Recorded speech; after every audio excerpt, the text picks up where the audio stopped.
I'd like to tell you about the strangest secret in the world. Not long ago, Albert Schweitzer, the great doctor and Nobel Prize winner, was being interviewed in London, and a reporter asked him, "Doctor, what's wrong with men today?" The great doctor was silent a moment, and then he said, "Men simply don't think." And it's about this that I want to talk with you. We live today in a golden age. This is an era that man has looked forward, dreamed of, and worked toward for thousands of years. But since it's here, we pretty well take it for granted. We in America are particularly fortunate to live in the richest land that ever existed on the face of the earth, a land of abundant opportunity for everyone.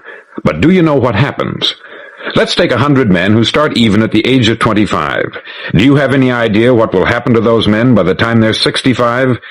These 100 men who all start even at the age of 25 believe they're going to be successful. If you asked any one of these men if he wanted to be a success, he'd tell you that he did. And you'd notice that he was eager toward life, that there was a certain sparkle to his eye, an erectness to his carriage, and life seemed like a pretty interesting adventure to him. But by the time they're 65, 1 will be rich, 4 will be financially independent, 5 will still be working, 54 will be broke. Now think a moment. Out of the 100, only 5 make the grade. Why do so many fail? What has happened to the sparkle that was there when they were 25? What's become of the dreams, the hopes, the plans? And why is there such a large disparity between what these men intended to do and what they actually accomplished? When we say about 5% achieve success, we have to define success. And here's the definition. Success is the progressive realization of a worthy ideal. If a man is working toward a predetermined goal and knows where he's going, that man is a success. If he's not doing that, he's a failure. Success is the progressive realization of a worthy ideal. Rollo May, the distinguished psychiatrist, wrote a wonderful book called Man's Search for Himself. And in this book he says, "The opposite of courage in our society is not cowardice, it is conformity." And there you have the trouble today. It's conformity. People acting like everyone else, without knowing why, without knowing where they're going. Now think of it. In America right now, there are over 14 million people 65 years of age and over, and about 13 million of these 14 million are broke. They're dependent on someone else for life's necessities. Now, we learn to read by the time we're 7. We learn to make a living by the time we're 25. Usually, by that time, we're not only making a living, we're supporting a family. And yet, by the time we're 65, we haven't learned how to become financially independent in the richest land that has ever been known. Why? We conform. And the trouble is that we're acting like the wrong percentage group, the 95% who don't succeed. Now, why do these people conform? Well, they don't know, really. These people believe that their lives are shaped by circumstances, by things that happen to them, by exterior forces. They're outer-directed people. A survey was made one time that covered a lot of men, working men, and these men were asked this question: why do you work? Why do you get up in the morning? 19 out of 20 had no idea. If you ask them, they'll say, everyone goes to work in the morning. And that's the reason they do it, because everyone else is doing it. Now let's get back to our definition of success. Who succeeds? The only man who succeeds is the man who is progressively realizing a worthy ideal. He's the man who says, I'm going to become this, and then begins to work toward that goal. I'll tell you who the successful people are. A success is the school teacher who's teaching school because that's what she wanted to do. The success is the woman who's a wife and mother because she wanted to become a wife and mother and is doing a good job of it. The success is the man who runs the corner gas station because that's what he wanted to do. The success is the successful salesman who wants to become a top-notch salesman and grow and build with his organization. A success is anyone who is doing deliberately a predetermined job because that's what he decided to do deliberately. But only 1 out of 20 does that. That's why today there isn't really any competition, unless we make it for ourselves. Instead of competing, all we have to do is create. Now, for 20 years, I looked for the key which would determine what would happen to a human being. Was there a key I wanted to know which would make the future a promise that we could foretell to a large extent? Was there a key that would guarantee a person's becoming successful if he only knew about it and knew how to use it? Well, there is such a key, and I've found it. Have you ever wondered why so many men work so hard and honestly without ever achieving anything in particular, and others don't seem to work hard and yet seem to get everything? They have the magic touch. You've heard them say that about someone. Everything he touches turns to gold. And have you ever noticed that a man who becomes successful tends to continue to become successful, and on the other hand, have you noticed how a man who is a failure tends to continue to fail? It's because of goals. Some of us have them, some don't. People with goals succeed because they know where they're going. Now think of a ship leaving a harbor, and think of it with the complete voyage mapped out and planned. The captain and crew know exactly where it's going and how long it will take. It has a definite goal. 9,999 times out of 10,000 it will get to where it started out to get. Now let's take another ship, just like the first, only let's not put a crew on it, or a captain at the helm. Let's give it no aiming point, no goal, no destination. We just start the engines and let it go. I think you'll agree with me that if it gets out of the harbor at all, it will either sink or wind up on some deserted beach a derelict. It can't go any place because it has no destination and no guidance. It's the same with a human being. Take the salesman, for example. There is no other person in the world today with the future of a good salesman.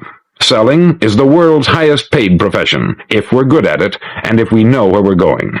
Every company needs top-notch salesmen, and they reward those men. The sky is the limit for them. But how many can you find?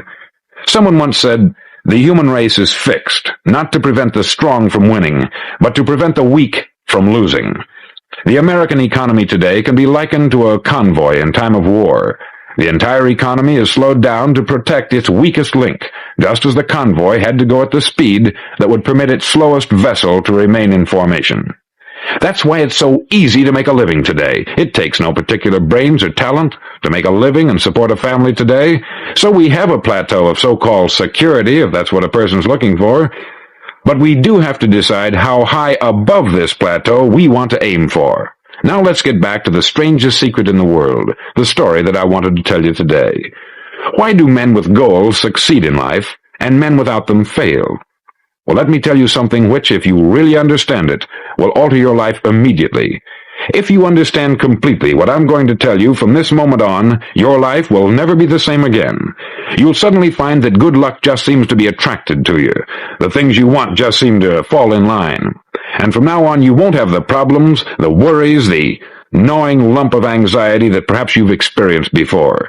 Doubt, fear, well, they'll be things of the past.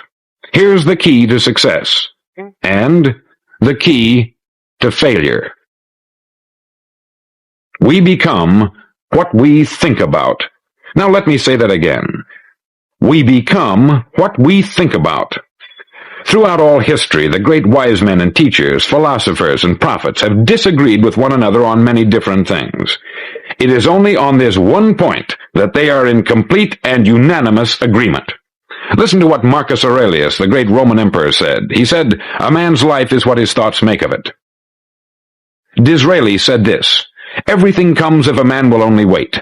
I have brought myself by long meditation to the conviction that a human being with a settled purpose must accomplish it, and that nothing can resist a will that will stake even existence for its fulfillment." Ralph Waldo Emerson said this, "A man is what he thinks about all day long." William James said, "The greatest discovery of my generation is that human beings can alter their lives by altering their attitudes of mind."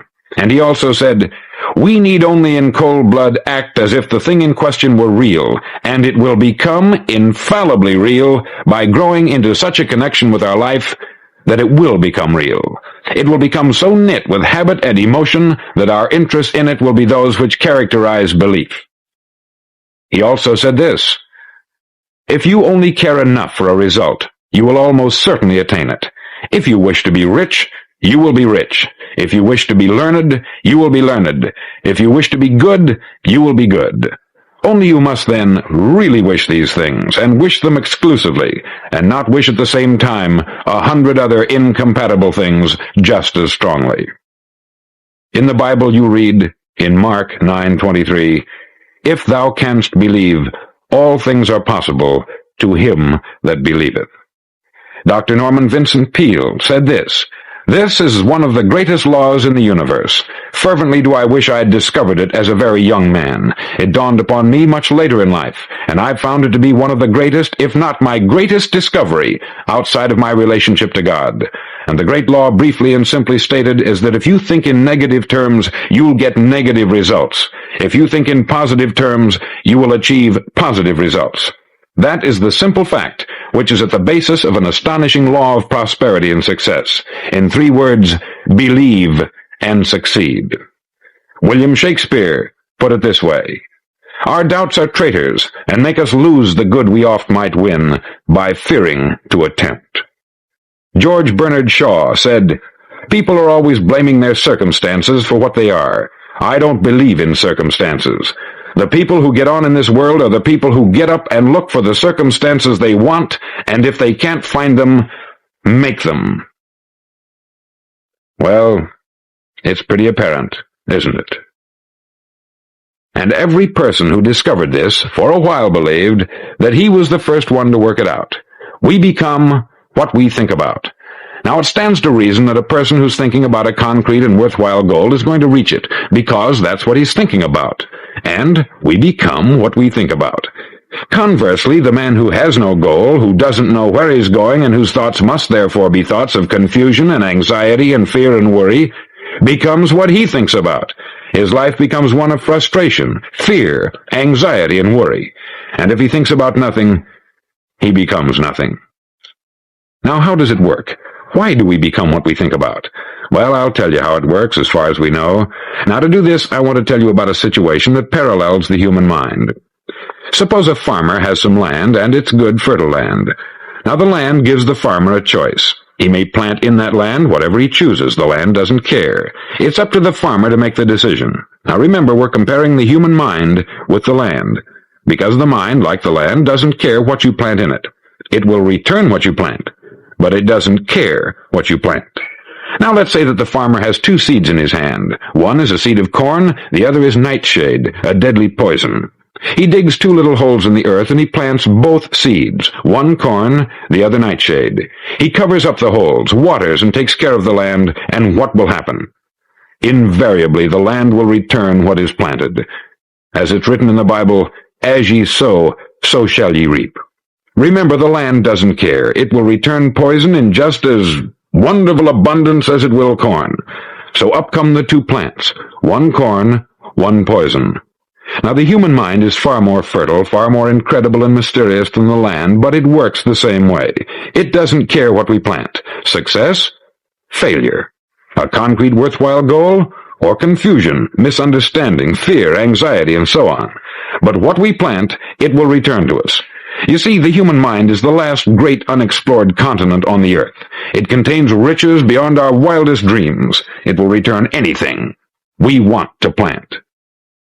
Now you might say, well, if that's true, why don't people use their minds more? Well, I think they've figured out an answer to that too. Our mind comes as standard equipment at birth. It's free, and things that are given to us for nothing we place little value on. Things that we pay money for, we value. The paradox is that exactly the reverse is true. Everything that's really worthwhile in life came to us free. Our mind, our soul, our body, our hopes, our dreams, our ambitions, our intelligence, our love of family and children and friends. All these priceless possessions are free, but the things that cost us money are actually very cheap and can be replaced at any time. A good man can be completely wiped out and make another fortune. He can do that several times. Even if our home burns down, we can rebuild it, but the things we got for nothing, we can never replace. The human mind isn't used merely because we take it for granted. Familiarity breeds contempt. It can do any kind of job we assign to it, but generally speaking, we use it for little jobs instead of big important ones. Universities have proved that most of us are operating on about 10% of our abilities. Decide now, what is it you want? Plant your goal in your mind. It's the most important decision you'll ever make in your entire life. Do you want to be an outstanding salesman, a better worker at your particular job? Do you want to go places in your company, in your community? All you've got to do is plant that seed in your mind. Care for it. Work steadily toward your goal, and it will become a reality. It not only will, there's no way that it cannot. You see, that is a law like the laws of Sir Isaac Newton, the laws of gravity. If you get on top of a building and jump off, you'll always go down. You'll never go up. And it's the same with all the other laws of nature. They always work. They're inflexible.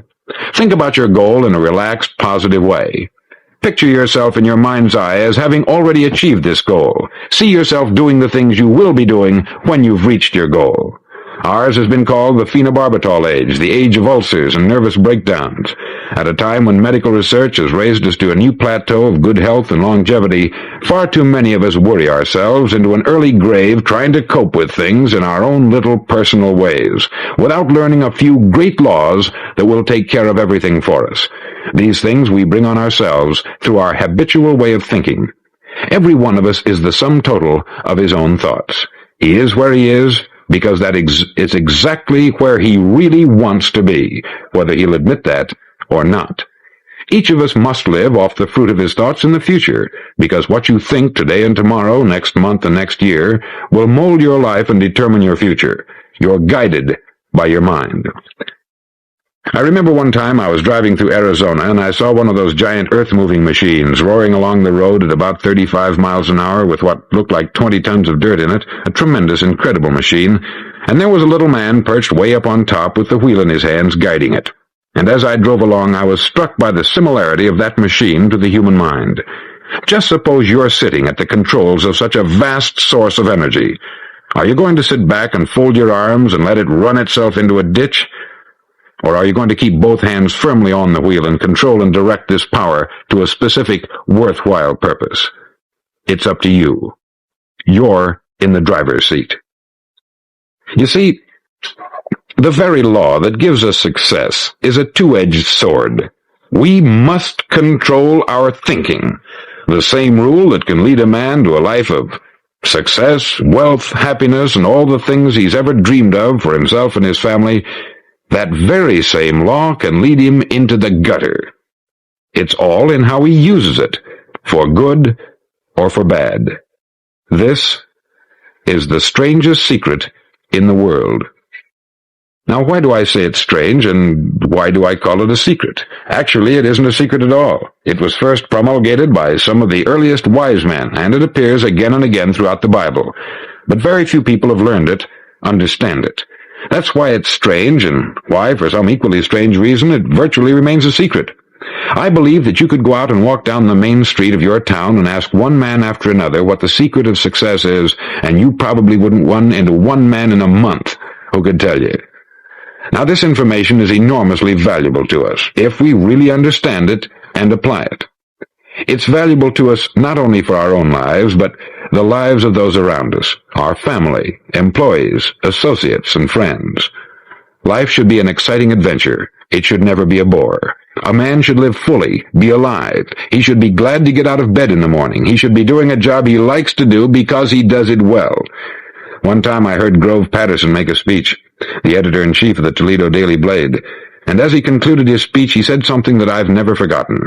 He said something like this: "My years in the newspaper business have convinced me of several things, among them that people are basically good, and that we came from someplace, and we're going someplace. So we should make our time here an exciting adventure. The architect of the universe didn't build a stairway leading nowhere. And the greatest teacher of all, the carpenter from the plains of Galilee, gave us the secret time and time again. As ye believe, so shall it be done unto you."